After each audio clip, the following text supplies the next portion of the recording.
A common challenge for many neurodivergents is this phenomenon called revenge bedtime procrastination. Basically, this refers to our tendency to engage in certain activities when we should probably be sleeping. And the most common form of this is doom scrolling. You get into bed and then you want to check all of your social media feeds, check your news feeds, check updates on everything, and before long, you've been at it for an hour and your desire to sleep has gone away because your brain has woken up to whatever you're doing. And it also may entail you getting out of bed, going and using the computer, playing video games, watching TV, and then multitasking with your phone. I recognized this challenge in myself as an adult, and I realized it was negatively impacting my sleep. My brain would stay awake when I was trying to get to sleep, and then also it would wake me up in the middle of the night, and then I would wake up feeling unrested and pretty grouchy. And I was like, well, I can't control myself, and I've also executive functioned to the nth degree that entire day, and this is me time. This is time for me to recharge my batteries.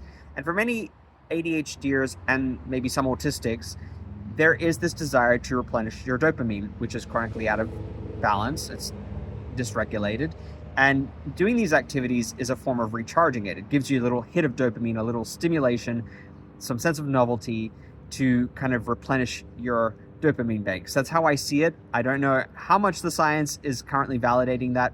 I'm hoping that with time, there'll be more and more evidence that substantiates this hypothesis. At the moment, I've seen a couple of papers on dopamine dysregulation, but that seems to be the mechanism behind this.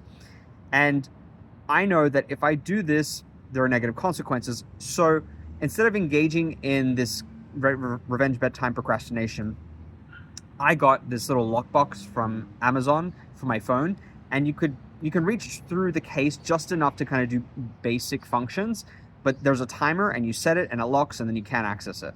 So I would set it so that I wouldn't touch it until I developed this habit of not touching the phone around bedtime. And that helped initially, I think. It got me in this frame of thinking that I shouldn't be touching my phone. Now, granted, when I get into bed, I do tend to go do my little doom scrolling ritual like I do when I wake up to kind of get myself going, of checking all my feeds and stuff. But I do it minimally, like a minute or two, and then I put the phone down and don't touch it. And if I'm still wakeful and I'm still wanting stimulation, I'll have an earpiece screwed in and listening to an audiobook or some music or something to give me my stimulation.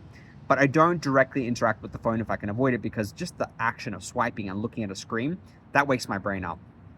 That also impacts my sleep. Do you experience revenge bedtime procrastination? Have you struggled with it? And how have you found balancing the desire to get that stimulation with the need to get better sleep? Do you find that you need measures like I did, like getting a little phone lockbox from Amazon? Or do you have enough self-discipline to not touch your phone or not engage in activities? And do you experience this additional phenomenon I've heard on certain ADHD resources? It's called getting your second win, where you basically, around like 9 p.m., suddenly get a burst of energy and want to spend that energy, and then it keeps you up even more. Have you struggled with that as well? I would love to hear from you.